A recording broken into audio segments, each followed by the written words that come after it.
Hello, people of Connecticut. This is Selena Rifkin with my co-host, the amazing John Anderson. And today, I love doing that. It's fun. Um, today, I am here with Debbie and Thomas Berrill, and they are, is it the Connecticut Historical Society? No, No, no. the Okay, Institute of Connecticut History. there we go. All right. The I should have Institute of thought that. Connecticut History, yeah. That's bad, Selena. Uh, Right. No, that's okay. We've been there though too. okay, well, it's all legit. So, Yeah. Um, we're mostly going to let them talk about some interesting historical stuff. I honestly do not know that much about Connecticut history. I'm a transplant. I grew up in Pennsylvania. My family's from Maine.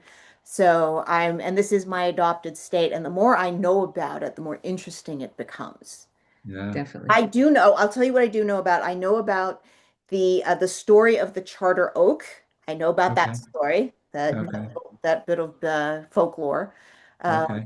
But other than that, you guys Okay. are going to educate us today, I think. Okay. And they also have an initiative they want to talk about. So why don't you guys, where do you want to start? If you're talking about Connecticut, Well, where do we start? an interesting place to start is, let me tell you why we got into Connecticut history. I've always been a history buff, read a lot of history. It was my interest, even though I was in medicine. And so when I was in my 50s, I decided to go back to school, get a degree and in history and American history, but had a concentration in Connecticut history, and that was hard to do because it's not taught anywhere in Hmm. Connecticut, and the more that mystified me. I remember as a kid, in grammar school, part of one year we did a little section on Connecticut history, and that interested me even as a child. And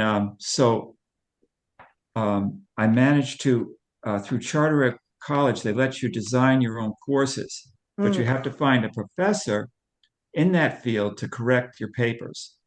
And so that was hard to do. But I did find two professors, and then the college paid them to just correct my or to grade my papers or whatever. So, but it turned out really well because um, I did so many papers, so many studies on Connecticut history, and when I finished, we started a company. We realized that Connecticut history isn't being taught, and that motivated us to start giving talks around the state. And we do talks at libraries, at schools, at historical societies, at churches, and we do a radio program once a month on WIHS in Middletown, a Christian radio station. And we also do tours of Connecticut history. Hmm. And it's kind of turned into a passion for us. We don't And make a lot of money, no, tell you the truth. no, We do a lot for free. yeah, but we spend a lot of time in studying um, the the documents of Connecticut, the historical record of Connecticut, and it's so fascinating. And it's we have such an amazing legacy in Connecticut that's gone, that's been erased. And Wow. so I wondered, like, did why why was it canceled? Like early on, this was Was there a point when it was actually part of the curriculum? Is there a time when it started to There's actually there's an old textbook that they oh had yeah, of Connecticut history, and lots of old and tests. like in the Yeah. 50s and 60s they would teach it more.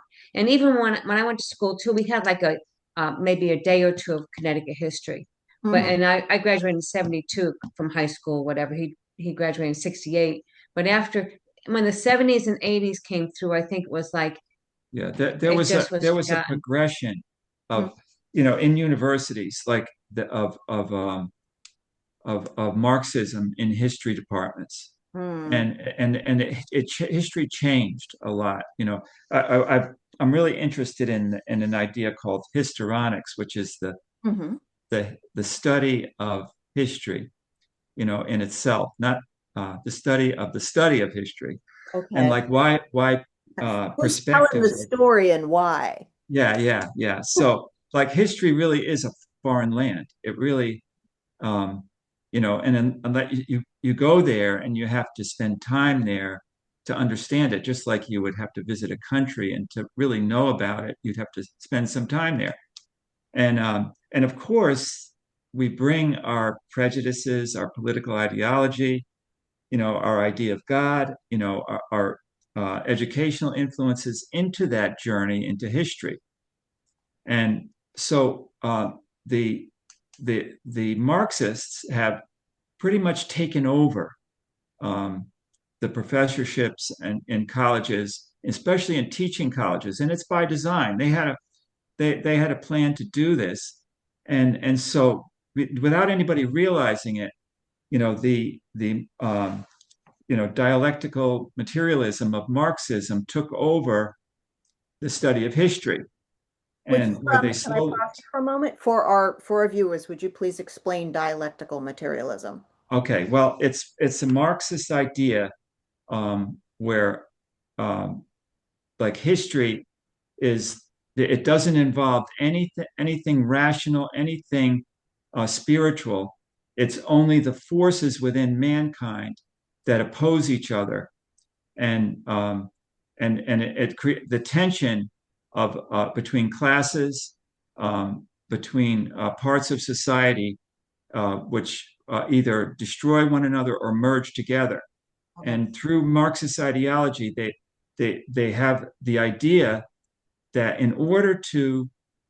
um, in order to progress the revolution, or to arrive at this point where there's an actual socialist utopia, that the culture and the history and the government and the political ideas that involve religion or spirituality have to be removed.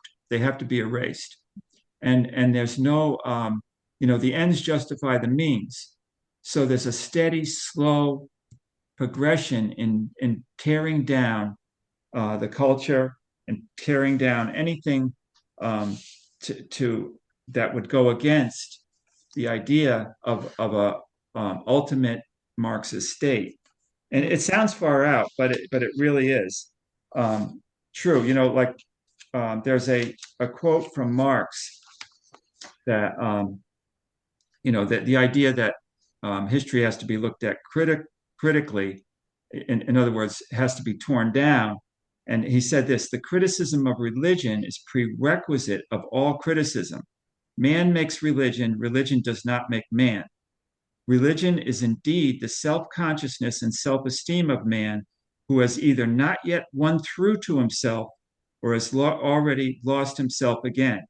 It is therefore the task of history, the study of history, that once the other world truth, meaning religion, has vanished, to establish the truth of this world, which is communism. So religion is the opium of the people in the idea. So in this secular progressive worldview, they've erased history. And that's why, the critical race theory that they're teaching, originally it was the Marxist idea of revolution was a struggle between the proletariat and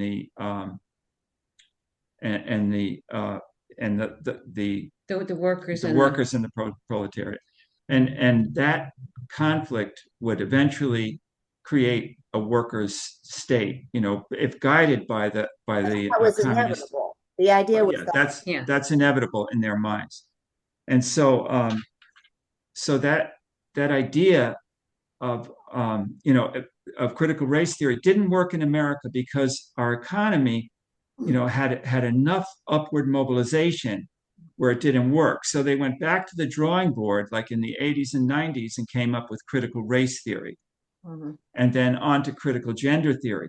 But it doesn't matter what the conflict is, as long as it tears down Mhm. what's there. And by tearing down what's there, they mean destroying our Constitution, destroying our educational, um, system, as a means of of learning, of of Independent learning, independent learning, of ideas, and imagination. so that all has to be erased in order to bring on the Marxist idea. So they are in the process of indoctrinating our children very successfully. Today, like more than 60% of young people, like in their 30s and younger, believe that socialism is a good idea. It's a better idea than capitalism. So they are making headway. So in the process of that, they've erased Connecticut history. That's one of many things that have changed. Mhm. And so it's kind of our mission to reestablish that. And a good way that we introduce it is to tell, why is Connecticut called the Constitution State? Mm. Here we have a state with millions of license plates all over the state. And you ask most people, they say, why are we the Constitution State? No idea. They're clueless about it.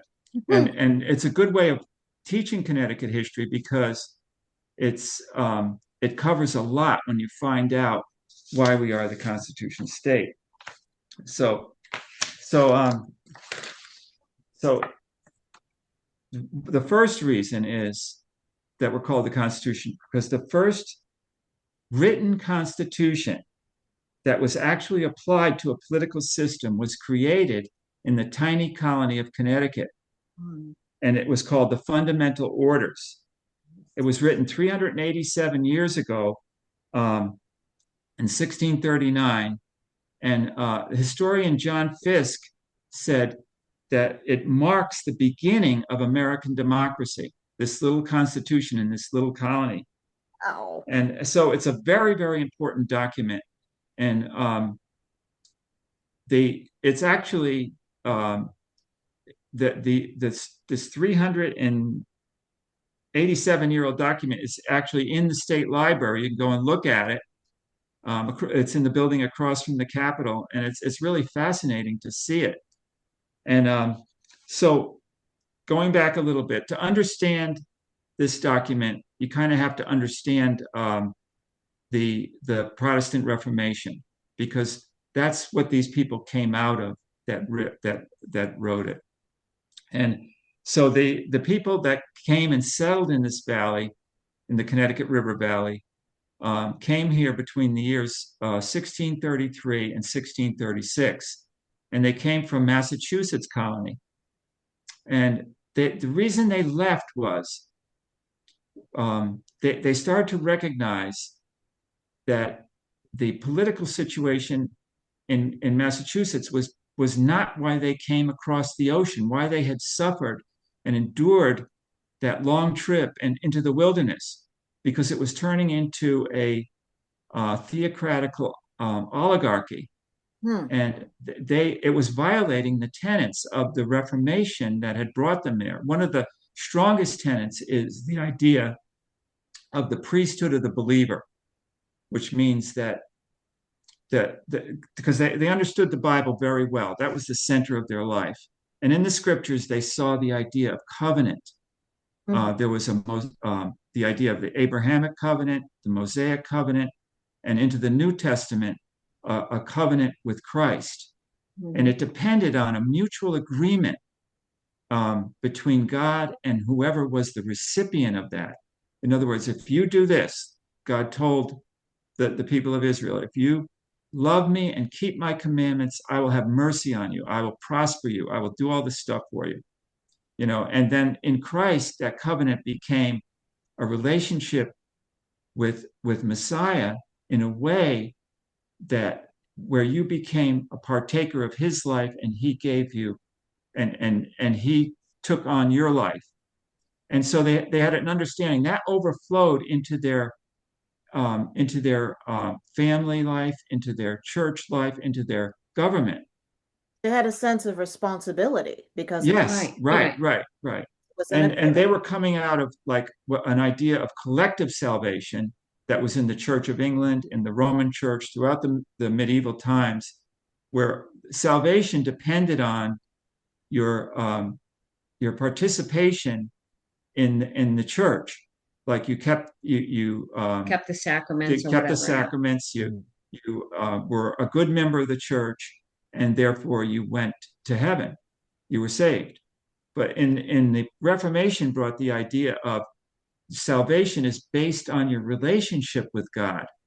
It's a one-on-one with God, and you change your life, and that makes you suitable, gives you a character that can enter into a holier life in another world. So, so anyway, at the invitation of a few Indian tribes that were along the Connecticut River Valley, the town of Cambridge, Dorchester, and Watertown moved down into the Connecticut River Valley, forming The whole Windsor. town?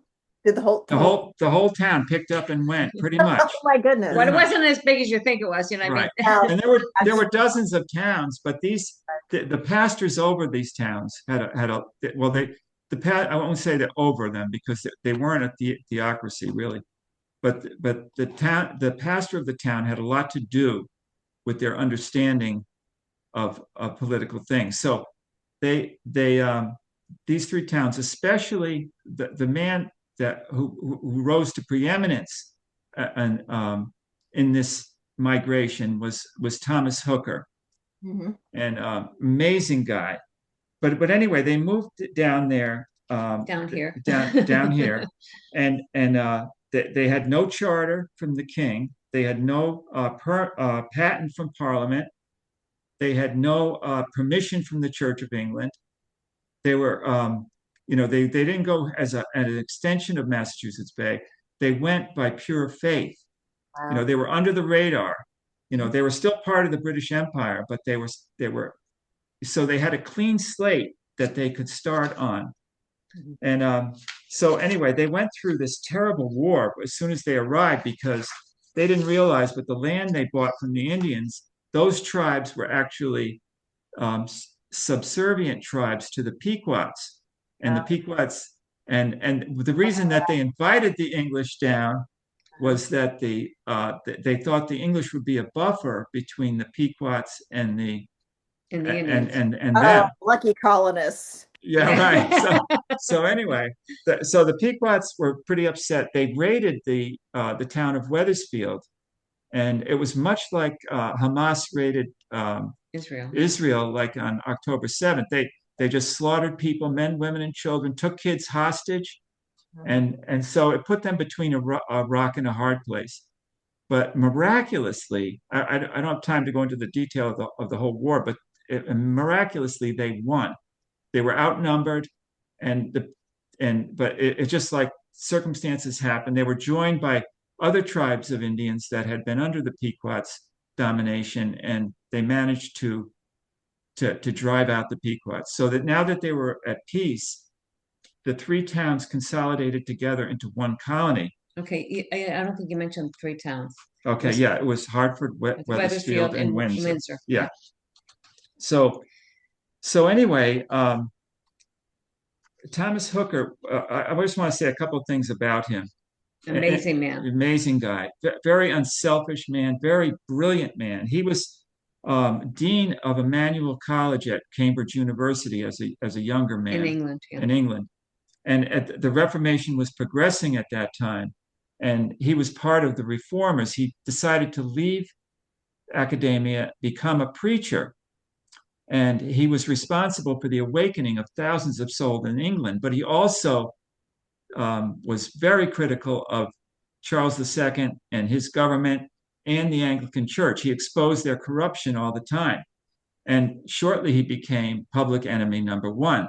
And to be arrested at that time was a terrible thing. And they did arrest him, but some wealthy friends of his got him out before he was tried, because to be in prison at that time for those reasons meant to have your ears cut off, and it was a terrible fate. A lot of his contemporaries were jailed and died in prison, but he managed to escape. He had to leave his family behind. He managed to escape to Netherlands.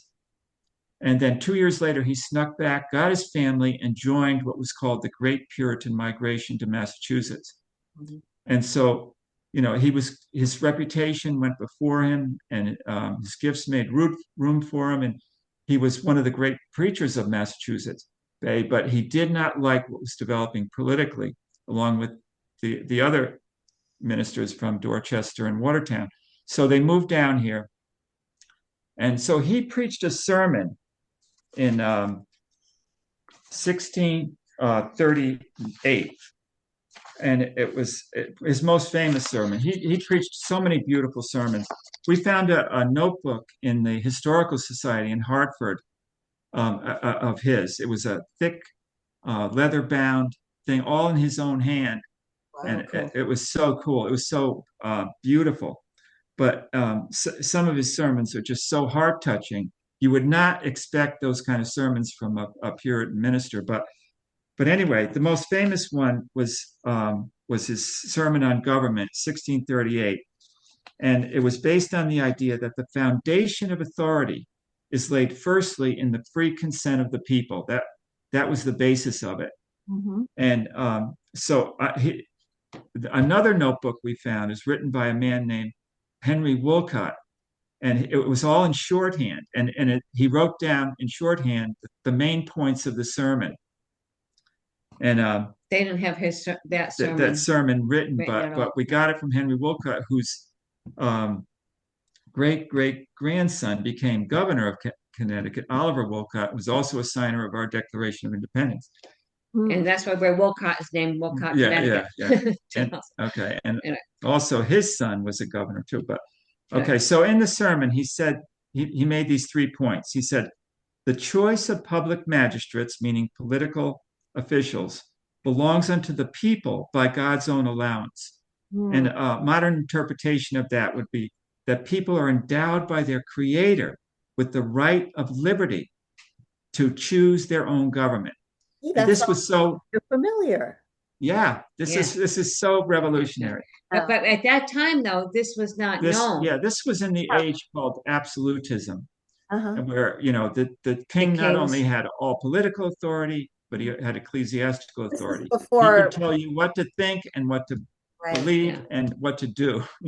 So Well, this is this is incredible. before Kant, who was, I think, Right, the 1700s, and we attribute a lot of our ideas to Kant, but right. And to Right. John Locke, definitely he was this is obviously 50, influenced by this guy. right. This Yeah. is a 50 years before John Locke, 50 years, Oh, I'm 100 sorry. years I'm sorry. before Montesquieu, Okay. before Blackstone, 130 years before Blackstone. These are all the Enlightenment philosophers that secularists give credit to the We're founders. not talking about Yeah, this. so Yeah. but he went on to say, he said, the privilege of election, which belongs to the people, must not be exercised according to their humors, meaning emotions, but according to the blessed will and law of God. So in the Federalist Papers, 150 years later, they equate rights with duties. Mm. In other words, we have an obligation to choose our leaders by principles, not by our emotional needs. In other words, it takes a virtuous population to have a true democratic government. And then he went on to say, this is the most revolutionary thing he said, that they who have power to appoint officers and magistrates, it is in their power also to set the bounds and limitations of the power and place unto which they are called. And that means that governments are instituted only to secure the natural rights of the citizens. Mm. And the citizens have the right to limit government's power. So this is like a remarkable thing. You know, Alex de Tocqueville, who was a French philosopher in the 1800s, he came to America to find out why the American Revolution succeeded in creating a constitutional republic. Why did the French Revolution fail and turn into a tyrannical thing? So he really wanted. So he went to all the different states and studied their history. And he said this about Connecticut. He said, Connecticut is one very great miracle to me. In the laws of Connecticut, we find the germ and the gradual development of that township independence, which is the life and the mainspring of American liberty. Wow. So it was based. Their idea of liberty was really based on a spiritual idea of liberty. They didn't see it, but just to give you a little flavor of the what the fundamental orders are, this is Debbie's going to read the preamble, part of the part of the part of the preamble. preamble. We, the inhabitants and residents of Windsor, Hartford, and Wethersfield, are now cohabiting and dwelling in and upon the river of Connecticut and the lands thereunto adjoining. And well knowing where our people are gathered together, the word of God requires that to maintain the peace and union of such a people, there should be an orderly and decent government established according to God to order and dispose of the affairs of the people at all seasons as occasion shall require. Do therefore associate and conjoin ourselves to be as one public state or commonwealth, and do for ourselves and our successors, and such as shall be adjoined to us at any time hereafter, enter into combination and confederation together, to maintain and preserve the liberty and purity of the gospel of our Lord Jesus, which we now profess. Okay, now they saw their role as preserving that liberty and that purity, but they saw that liberty very different than we see it today. It wasn't a choice like we see freedom today as a choice to choose whatever we want, Whatever we want. right? Whether it's good or evil. They saw liberty as an opportunity to break out of the darkness of evil into the light of Christ, into that liberty that's in Christ. So they had a lot of scriptures to show that, but like in the it's what they did create though was like well in the grand schematic of human civilizational political um, reality Existence. reality, yeah. There's two extremes that human nature always pulls us to. One is tyranny, which is order without freedom. The other one is anarchy or freedom without order. So they managed to create an ordered freedom, which is a really wonderful thing, and it's the germ. Yeah, it's the germ of America's beginning, and so it's really an amazing legacy we have in that they preserved it and they developed it over the colonial period for 5 generations. And another good reason That the that Connecticut is called Constitution yeah, State. back to that idea was that 5 generations later, the 13 colonies like had enough of the British monarchy, and they just threw off the tyranny of England through the American Revolution. And so during the Revolutionary War, the colonies united under the Articles of Confederation, and it was a very loose political union, and it was what held them together. What held the colonies or now the states together was their common enemy, which was the British Empire. Mhm. But once the war was over, once they had achieved that, then the states began, that bond that held them together began to strain and sometimes break. They started to develop different cultures, different economic systems, different political tendencies. They printing and coining their own money. There were disputes over trade, over boundaries, over borders, over and who would control the Western territories, beyond the Appalachians. So the states were kind of at each other's throats, and they also the fear was, could they again defeat a common enemy? So all these problems, there were political, economic, national security problems. What are they going to do? So it was a 28-year-old Connecticut man that made the first distinct proposal through the press for a new Constitution of the United States. And that man was Noah Webster, who later wrote the first American dictionary. And he published 4 essays that detailed a plan for a new form of a federal government. And the essays went viral. They got published, and people kept demanding them.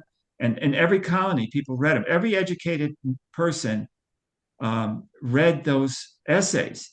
And George Washington, General Washington, read them, and he called Webster to Mount Vernon to discuss them. And so they discussed them. Right after that he invited Madison there, and Washington and Madison discussed the idea, and so it began to snowball, and they you know the idea to call a convention to reform the Art of Confederation, became popular, and so they did it in May of 1787.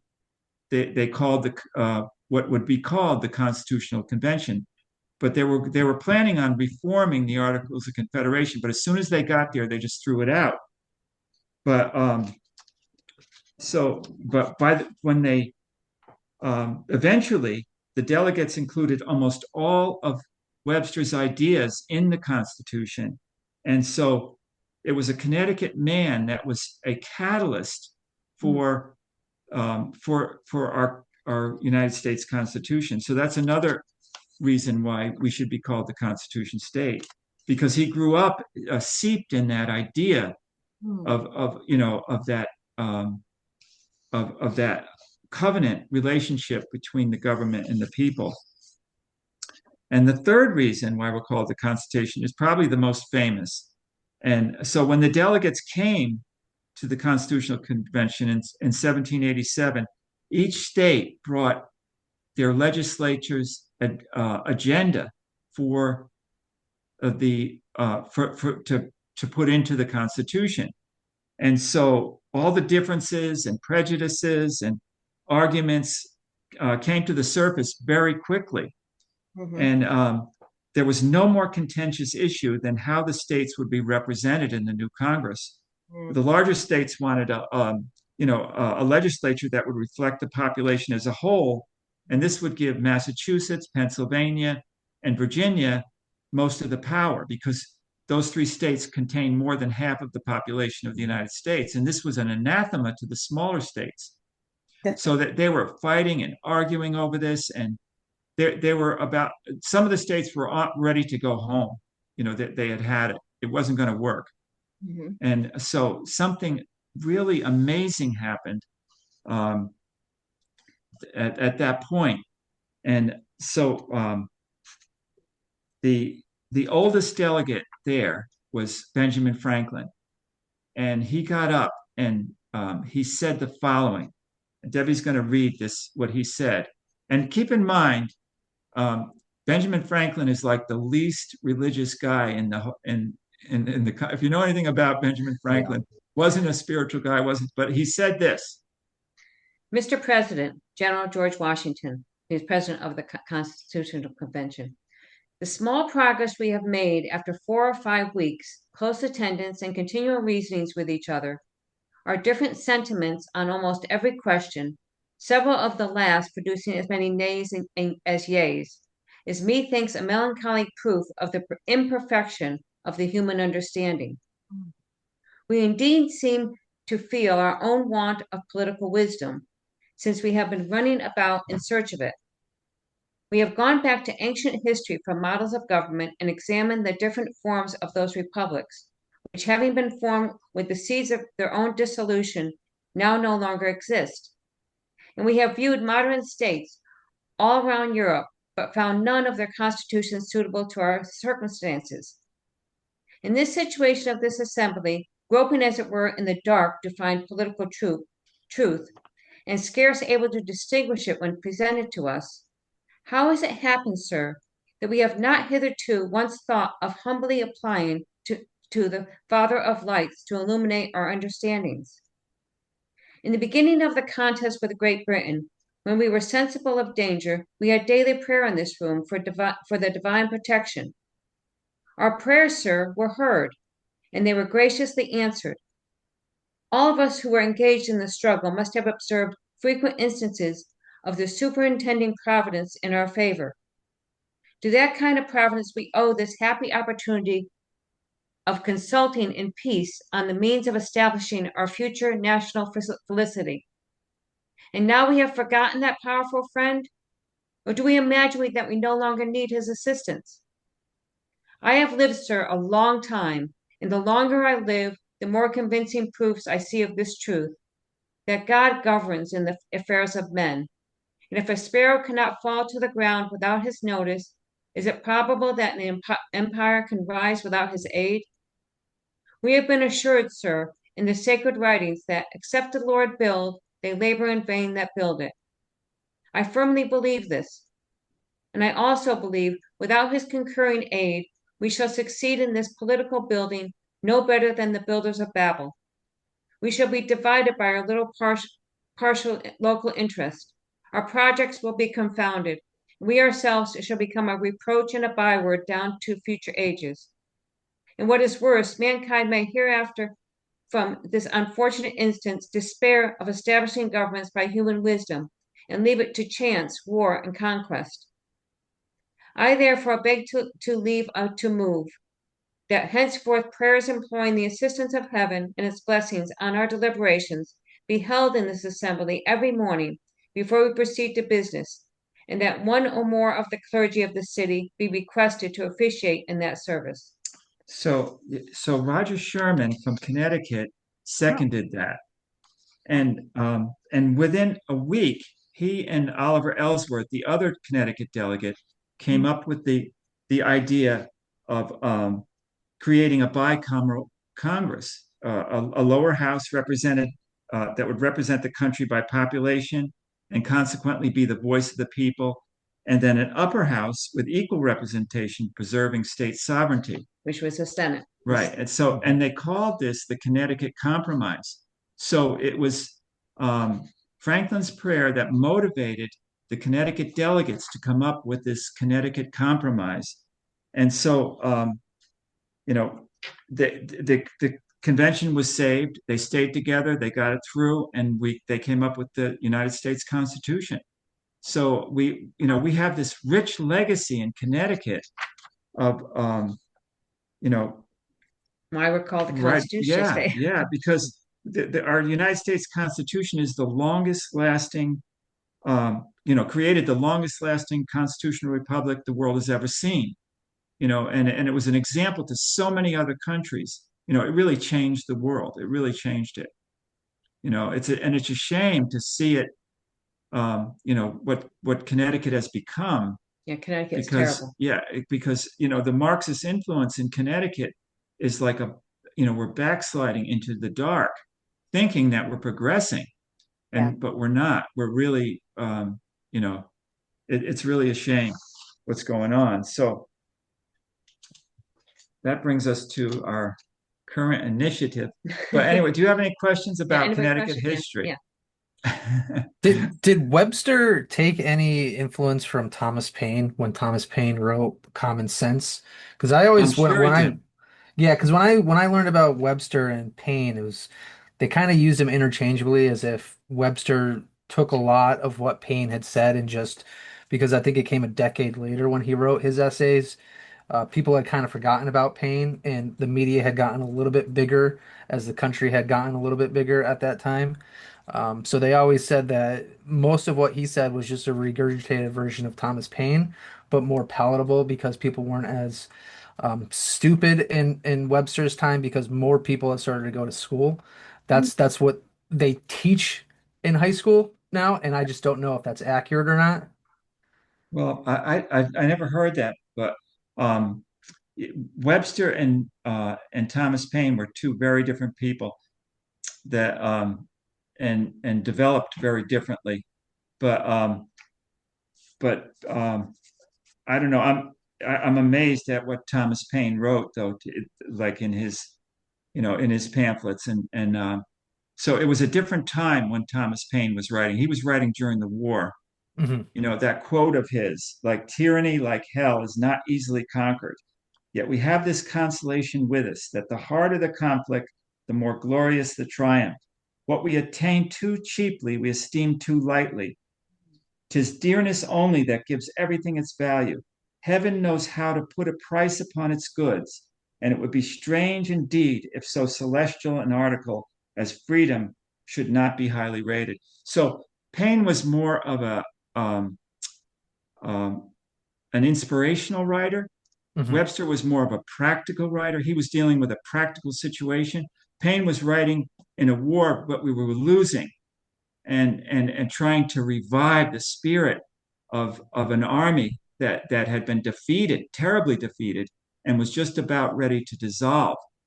And he that was his impetus, and amazing guy. And but Webster, who How'd you also know he was going to talk about Thomas I Paine? didn't, but I love that quote. So I can't help myself with that quote. You But can't help yeah, yourself because but laugh. it's so applicable today, Hmm.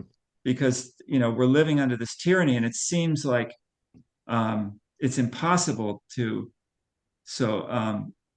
overcome. It seems like but it was just as impossible then for the American patriots to think that they could complete a revolution and throw off this empire that England, was yeah. over them. So that Hmm. but they had already done it, and Hooker was still, I mean, Webster was still in college when and he went to Yale, Yeah. but actually he left college to fight in his junior year to fight in the revolution, but he went with his father, who was in the Connecticut militia. Mhm. But so they're both amazing men. But anyway, Webster, became very involved in politics and Connecticut politics and then national politics, and he just got a need for that time that America needed a stronger central government, and he knew he just felt the pulse of America. He had to be approached in a way that that it wouldn't um, come across as too authoritarian, because they had just thrown off the tyranny of England. They didn't want to create a tyranny of a new government. Hmm. So he threaded the needle with his sketches in American policy just right to convince people that it had to be done, and they pulled it off. They pulled off the war, which was amazing. Then they pulled off the unity of the 13 states into the Constitution. So but with looking at it historically, like, and Washington said this too, that without God this would have been impossible. So they recognized that it was the hand of providence that had kept them together and brought them through that. They had a faith, you know in in God, that brought them through. And it's a shame that's being erased from the minds of our children. It really is. Yeah. And one of the things I wanted to add when you were talking earlier about, we were talking about schools, is that in the course of academic study, Marxist thought and how Marx that piece of ideology is literally a framework from which you can write papers. Oh yeah. So, and Yeah. I don't, it's like it's extremely esoteric for our Right. audience. Right. It's like Right. Right. why would anyone know that? And I was, because I've been in the middle of academia for a few years now. Right. Hmm. Right. And I was slightly horrified when I found out. It's like, oh, you could just write from that framework? Yeah. Absolutely. Very good idea. Absolutely. Good. Yeah. It and it's funny though because the economy, people that economists they know very well and large about this guy by the name of Adam Smith. I'm sure you might be familiar. Yeah. He Yeah. he was a philosopher Right. and businessman, and he came up with the invisible hand, which Yeah. is basically saying it's I don't want to say it's God, but it's like that that's the whole point of it is it's God Right. behind the Yeah. economy. That's what Right. controls the economy. And it's supposed to be because he was not in favor of a large government whatsoever when he coined this term in the 1770s. And I Right. think there was a lot of not only Christian philosophy behind it, but also when we had all of the other kind of disputes going on in the states or the colonies, I think a lot of that was getting back to Scotland and England and Ireland, and he Absolutely. kind of from a distance helped coin this I don't want to call it revolutionary, but it was a very enlightening term, and it just propelled the US to really focus on God is here to help. Look at the invisible hand, look at our economy, look at all the decisions we're doing. It's pushing us in the right direction.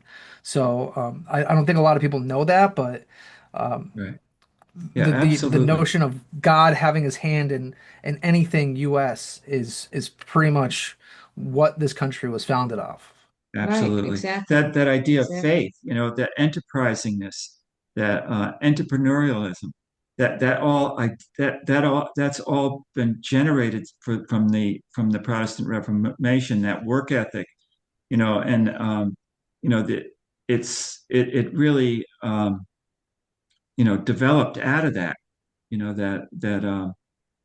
those ideas. Yeah. Yeah, it's really funny how that's played out in Europe because it's like Europeans look at us go, oh, you guys never take any vacation. It's like maybe that's because we take so much joy in our work. Yeah. Right, Right. right, Right. right. Being useful. Yeah. And of Yeah. course there is a certain segment of the population now that is like focused on Useless. well, they're focused on resentment and envy. And I know. It was too bad. There is a satisfaction on accomplishing things. I just finished cleaning my house for this week. I mean, it's just like there's a satisfaction. The house feels nice and clean, and you have a satisfaction there. And people don't realize that if they just, you know, s- sit around and play video games or whatever, they're really not happy. And you see the population that is rebelling, Mhm. against the United States and our idea of government is they're totally unhappy. They're not even happy when they win something. You know what I mean? Like Connecticut has won all these battles up in Hartford, with transgenderism and abortion and just unbelievable things. But they got to push the envelope more further. They, Mhm. they, that's they're not happy with this much. They want it all. They just want to totally, you know, it's not, well, as you've pointed out earlier, it's not about the idea of Marxism is that you're tearing everything down and then everything will magically be wonderful. Right, right. Well, the idea is that the children really belong to the state, Yeah. and if they can have whoever has the children has the future. Mhm. And so, but it's never worked. Right. We've 100 years of communism, over 100 years now, and they've executed over almost 100 million people to create this socialist utopia, that doesn't and even work. And and and everybody's and poor, they're they've hungry. impoverished billions of Yeah. people under it, and yet it's still being taught and thought of Like it's a wonderful thing. like it could work, and it Right. just doesn't. It just doesn't. This is why they hate the homeschoolers. I Yeah, I know know. I exactly. know. They used to always say that communism is great on paper, but that's Yeah, about it. After Yeah. yeah, there's paper, it doesn't right. work. Well, it's appealing to young people. When I was a kid, I was Stupid. I was into it. I Wow. thought I was in the anti-war movement. The SDS. I don't know if you know though. They Students for a Democratic Society. That the whole that I thought it was I bought it hook, line, and sinker. And it just didn't work. What happened? It's a funny story how I kind of got out of it. It was in 1968, I think it was. I was at a march in Washington, D.C. It was called March on the Pentagon. And it was a big, huge, hundreds of thousands of people there. My friends and I had showed up early in the morning, and before anybody got there, and we fell asleep under a tree. Somebody woke us up and said, "Do you want to be marshals?" And I said, "Sure." What does that mean? So they gave us this red armband, and they had us standing around the speakers up on the Lincoln Memorial. And so we're seeing all these celebrities come up, and you know different singers, and there was one guy. I read the New York Times back then, and this one guy who was called the Apostle of the New Left. What was his name? David Dillinger.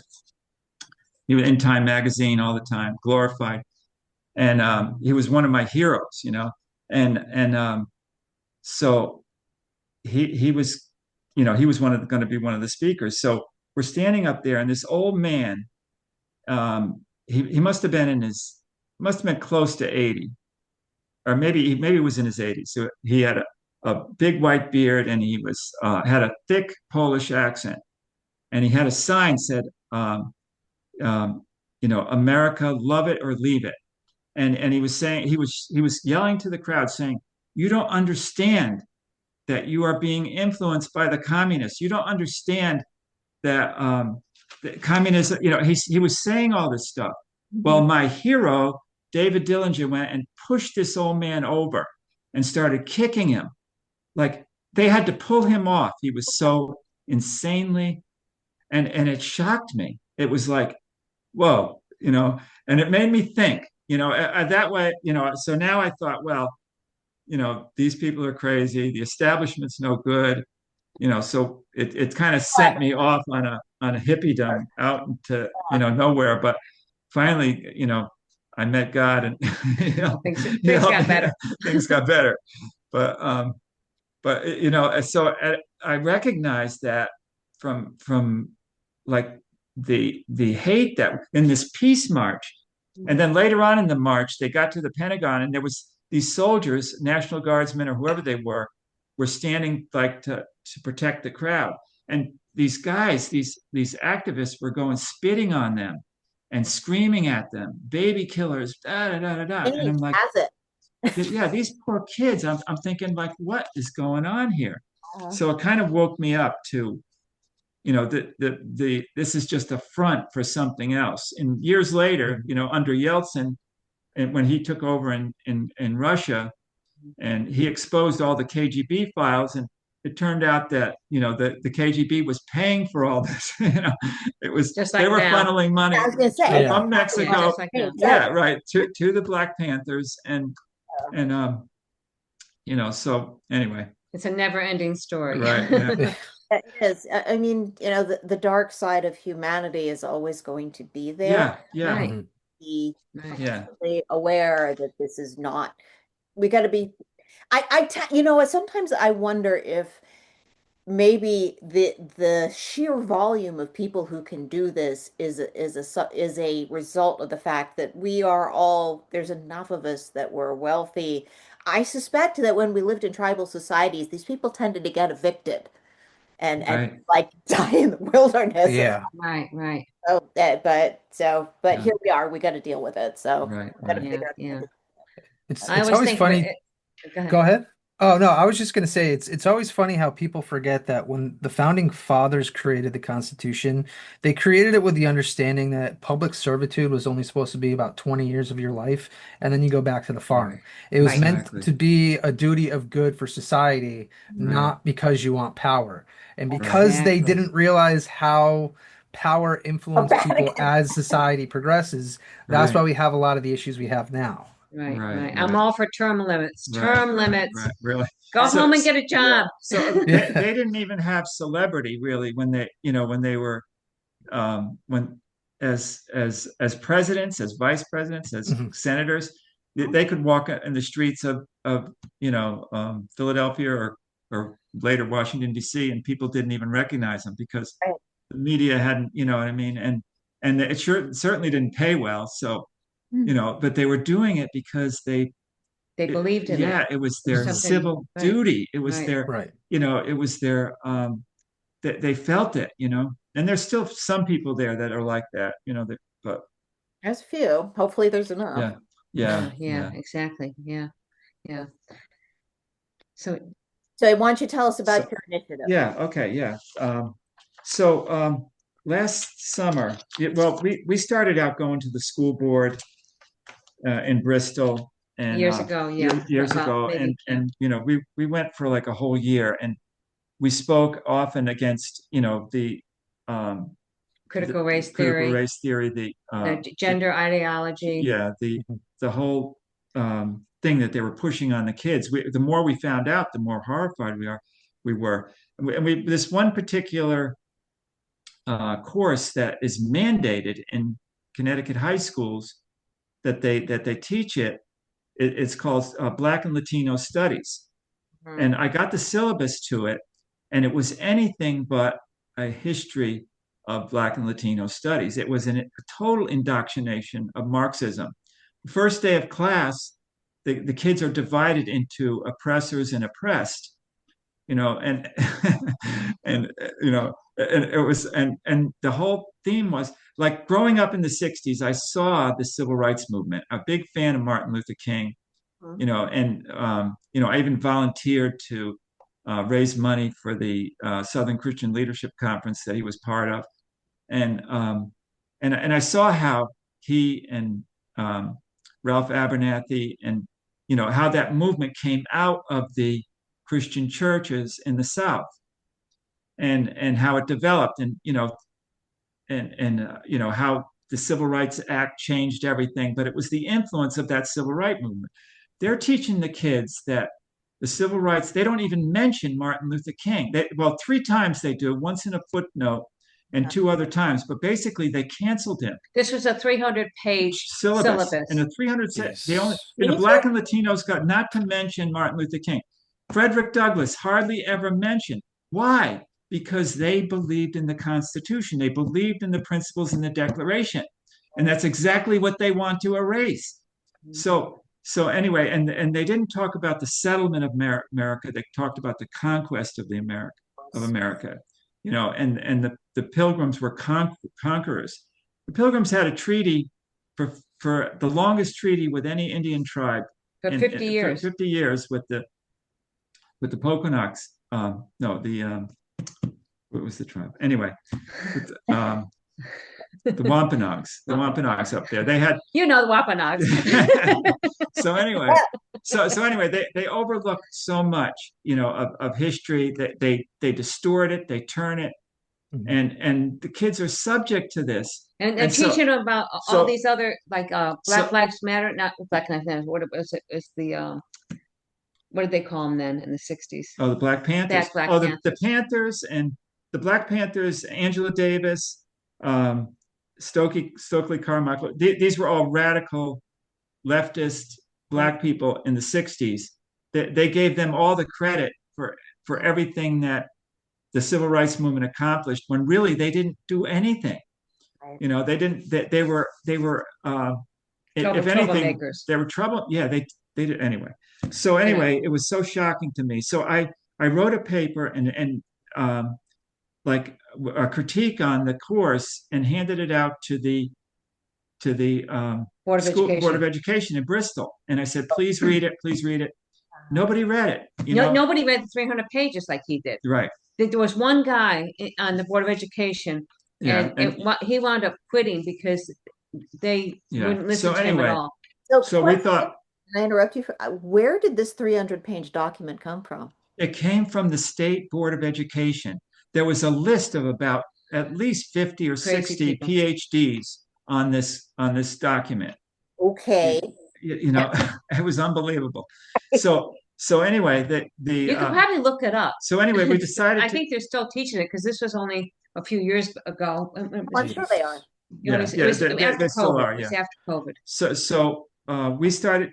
We said, let's go to the source of this. So we started going up to the state capitol and speaking at public hearings, and it just seemed like nothing was working. There's groups praying, and nothing seems to be changing. So we came to the conclusion the only way this is going to change is if we vote them out. How are we going to do that? How are we going to change the makeup of the assembly? So we went through the 151 districts, and we found 34 of them which were close enough to be turned. Right. But we looked at the 2024 election. Yeah. So our plan is, just like they had all these NGOs with all this money, helping them get elected, we have all these NGOs. They're called Christian churches. And so, but they don't know it. They don't know what's going on at the state capitol. So that's our mission, is to go there, teach them what's going on, let them know that, that there's pornography in the schools, in the public libraries for children. They're promoting full-term abortion. They're keeping boys and girls sports. They're promoting gender ideology. There's tampon dispensers in every middle school in Connecticut in the boys' rooms. In the boys' rooms. And you know what that does to a kid's head? it screws them up, because they don't know how to think about themselves. The kids we've lost a generation to this unreality that they don't know that there's only two genders. So, and they're teaching critical race theory and promoting like hatred against Americans and against Christianity. So we're going to the churches. We found out that only between 20 and 25% of churchgoers vote on midterm elections. In Yeah. states where they turn out 40%, the conservative candidates win every time. Wow. So we've enlisted, there's probably about maybe a dozen people working with us now. We're collecting all the data on all the churches. We're not going to bother with the woke churches. Just go to the ones that, you know, No Catholic pride flag churches, churches. Protestant churches that still, Believe in God. believe in God, whatever. And so we're going to do like voting drives. We've reached out to candidates. They love it. We're getting Turning Point involved. Oh, good. Good, good. Yeah, and so we're going to make a real concerted effort in these 34 districts, and if we can win 27 of them, we can flip The House. the House. And maybe the Senate too, Yeah. because people will, we're only concentrating on the Assembly right now and the Connecticut Assembly. So, but if people vote along party lines, they'll vote. Yeah, and see, we want to tell them this is what the Democrats are doing. This is what the Republicans are doing. This is what God thinks of it. This is what the scriptures The teach scriptures about it. say, and the whole thing is what we found out though too is there's a lot of unaffiliated as well, Yeah. unaffiliated Yes, there's voters. a lot of unaffiliated. Yeah, More it's than- like 30 and 40. Right. 40% are unaffiliated. Yeah. So they're not even, so they're up for grabs. Yep. Whatever. And are you talking about unaffiliated voters in Connecticut or in In Connecticut, Yeah. we're talking this is all Connecticut. This is all Connecticut, yeah. It should be the largest demographic of voters is unaffiliated in Connecticut. It's like Yeah, 1 point yeah. something million compared to the Democrats, which are 800,000 registered, and Republicans are around like 600 or 700 registered, I believe. Yeah. I read that same Yeah. statistics. Yeah. Yeah, so it's really interesting, yes, because we're concentrating that right now on Bristol and New Britain, getting information about them, and then we have other people that are looking into other towns. But the pastors and priests so far that I've talked to, they're really interested. Yeah, they're interested, but they are afraid of their congregation because they don't want to lose their lose. Right. Well, then they should funding. be talking to Pastor Dell because I'm sure you. Yeah, Yes, we love him. yes, Yeah. yes. Jake I'm Dale is sure he's wonderful. available to talk to them. Yes. Well, And, I'm wondering if anybody's looked at what's going on in the schools in terms of how much they're hating on Christianity, because I'm pretty sure they allow Muslims to wear what they need to wear and pray, but if you're a Christian, you can't bring up anything. You just get your holidays off, and you have to be good with that. So they've almost kind of made it so it's acceptable if you follow another religion outside of Christianity in the schools. right. And that, I don't think that's talked about enough Yeah, on a wide scale, because I don't think parents realize it, because a lot of parents that at least I know in the millennial age group, they don't really go to church like they did when they were younger. Right. Yeah. And the whole thing is when you're working full time, you don't know what's going on in Hartford. Right. They're You don't know public what's going on in schools. really, or in schools. And the public hearings up in Hartford are at 2 o'clock in the afternoon. Okay, how many people Yeah, are? just take a day off and go to Hartford. Right. Yeah, right. It's just like really, Fine with that. and parents are really busy, so they don't know what's going on in the schools. Because when we went and testified at the Board of Education, the only parents that came was about the masks because it was near COVID, and like we were the only ones complaining about this stuff, and it was like, where are all these parents? So they didn't know really what was going on. I know there was parents during COVID, they pulled their kids out of the public schools, but because they could, but some parents didn't, and they just went along with it. And you kind of trust the schools, kind of too. People, I think they trust that it's all okay. But we have a superintendent that was a lesbian and totally She was a left. socialist. A socialist, yeah. And it's like, One thing to be a lesbian, it's another thing entirely for us to be told and know about it. I know. No, It's do just not know about this.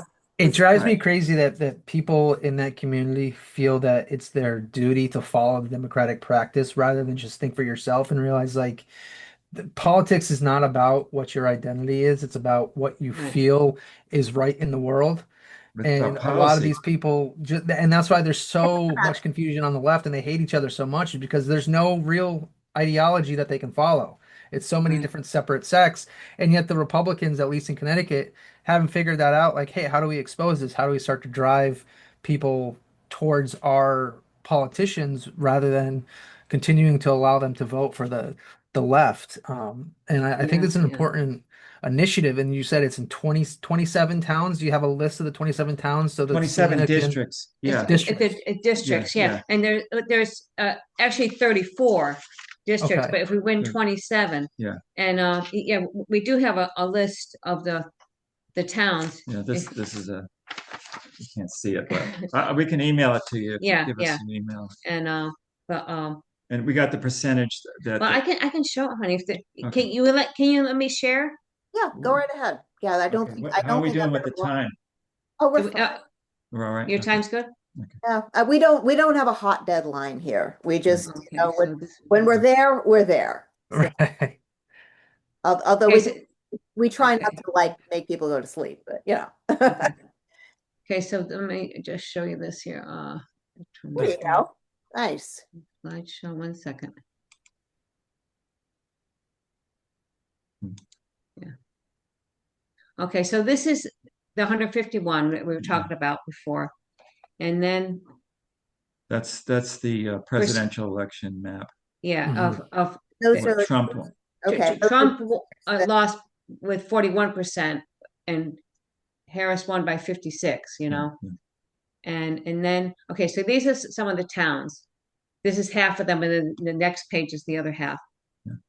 So yeah, these are the districts. The District. districts, Yeah. yeah. The district is District 2 of the Assembly. And the whole thing is the way they got it, it's not by towns at all. They break up like every town Yeah. practically. You Yeah. know what I mean? Well, Because it's yeah, all by population. yeah. So right. there's what, 10,000 in each? 24,000 There's 24,000 in each district. district. Yeah. And I suspect there's a bit of gerrymandering going on there. Yes, Yeah. definitely, Yeah. definitely, yeah. So, Bethel, Simsbury, Danbury, Avon, Farmington, and when it's part that they're connected with somebody, the other part of Farmington is connected somewhere else. See, there's Farmington here in 21, and there's part of Farmington in 22. Right. Mhm. Southington, New Britain, Weathersfield, Rocky Hill, oops, Weathersfield, Chester Haddam, East Lyme, Montville, Salem, Vernon. Montville, Waterford, So there's and a then lot of Bristol. churches in these. Yeah, Yeah. and then all the way down to Wallingford. And then the next half is here. Madison, Branford, Cheshire, Hamden, Wallingford. And this is how, like in Sony and Derby, 54% Trump won. in Yep. Derby, but he lost But he lost I, Ansonia in by Ansonia 0.2%.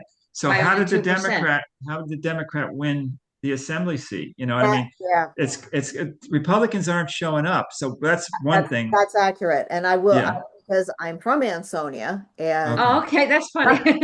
I just I got my stopped check there. on the RTC, and I'm going to tell you that I was waiting. If you want to you want to unshare your screen. Yeah. So I was I've been waiting because we have we're by today we're supposed to have had a meeting to determine delegates and see if there's, we need to elect new leadership in the RTCs.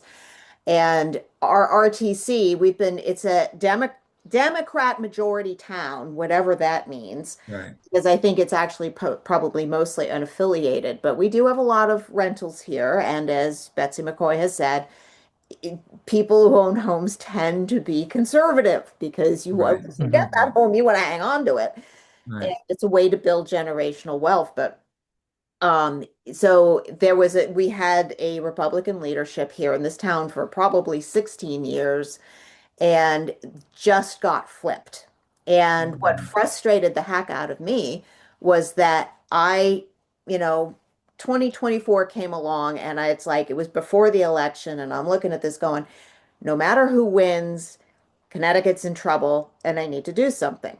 Right. So I was like, oh. well, okay, I'll go join the Republican Party. I'll see what my local, Republican committee is doing, and I'll try and help. Couldn't get anybody to answer me for 14 months. Wow. Wow, wow. Yeah, yeah. So, Well, Bristol's not that much better, to tell you the truth. Yeah. well, in the course of all this, one of the things that I've been doing with Jason and one of our other friends, Court, is looking at all of the local RTCs and kind of Hmm. seeing, it's like, oh, this one's pretty good. Like Shelton's pretty consistent. They're very business-like. They get things done. Then I'm talking to other people and I'm like, well, why would I want to join my RTC and get another recipe for coleslaw? It's like, Right. yeah, okay, that's awesome. So Right. I'm now on my RTC. I'm not going to go into that. And we are having a meeting tonight. Oh. Well, I'm we not, were at ours last night. and I was like, and I didn't hear about this until yesterday evening. And I'm like, I was very depressed yesterday. So I literally did a prayer on it and was like, you got to do something here. Really. Amen. You got so We do. We need I prayer. got a Right, message. right. It's gonna, there's gonna be a meeting tonight and it's on Zoom, so fine. And we'll see what happens. But and then in the last election, they got voted out of office because I think they haven't been engaging with the public. They've just been running the town. Right. Yeah, And they're yeah. I was happy with how they were running the town, but if you don't engage with the public, this is what happens. Right. And Yeah. then there's all the election fraud stuff. So I'm Yeah. not entirely convinced that the entire, all the towns that flip blue, I'm not convinced. I'm not convinced. No, I no, sat at no. the Right. poll. Well, we lost Bristol too. Bristol was Republican. It had been Democrat, and then we voted the lady out, and then we got the Republican in, and then she came back and ran again, and she won again. But the Democrat won, and but we found out that they went to all the food stamp recipients All the SNAP recipients. Yeah. and said, "You're going to lose your SNAP benefits if you get a Republican in here." Right. Right. Yeah. Well, you can And do the so same thing with the churches. Hey, yeah, Yeah. yeah, yeah, and he only lost. The Republican only lost by 150 votes. So it wasn't like yeah. a real landslide. But see, a lot of the Republicans didn't go out to vote either. They were. It was just you know. So not I that he was the greatest mayor, but we there's got the gay flag taken down uh, From our town from hall. our town hall. well there's also another issue with voters, which is they just don't finish filling out the ballot. They only go in to vote for one or two Oh, people one and then they person, leave Oh right? it yeah. Yeah, blank. Yeah, yeah. that's And fair. and you showed a town, Vernon, which is my hometown, and they've got a Republican mayor, but they've got a Democrat majority for everything else, whether it's Wow. Yeah. selectmen Yeah. or Board of Ed. But it's pretty evenly split, where it's like 8 Democrats, 7 Republicans, or Hmm. 2 Democrats, 1 Republican. So it's and I'm looking at the votes. It's like the mayor didn't even get the most amount of votes for anybody on. It was somebody on the Board of Ed got the most amount of votes. And that's to me, that's so weird how people just they just go in to vote for their favorite person and And Right. then let's leave. let's leave. Yeah, Yeah. yeah. I just never understood that. Right. Oh, oh, that is really strange, really strange.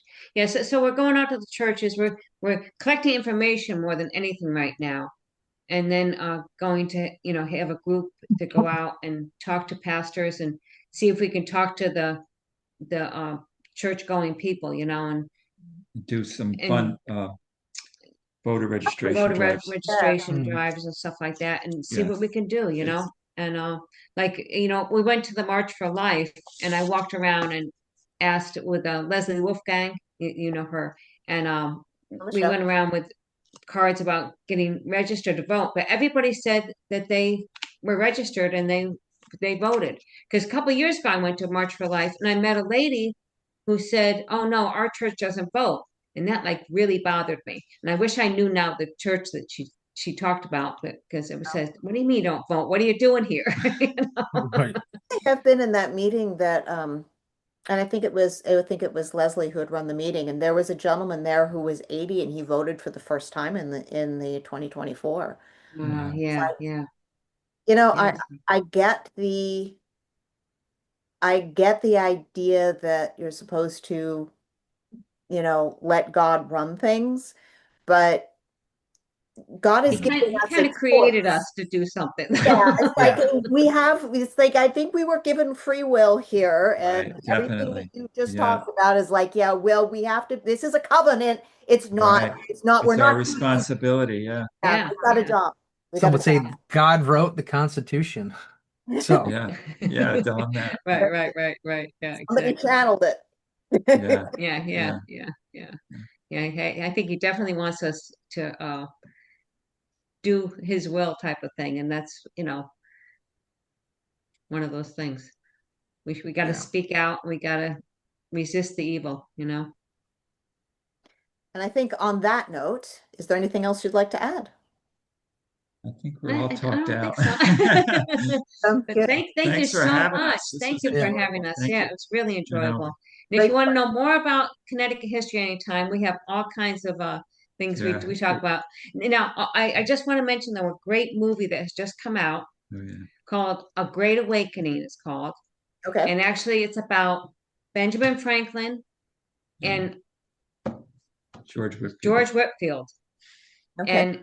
And actually the speech I wrote, the speech I uh, told you about Benjamin Franklin, he does that at the end of the movie. So it's very, very, Yeah.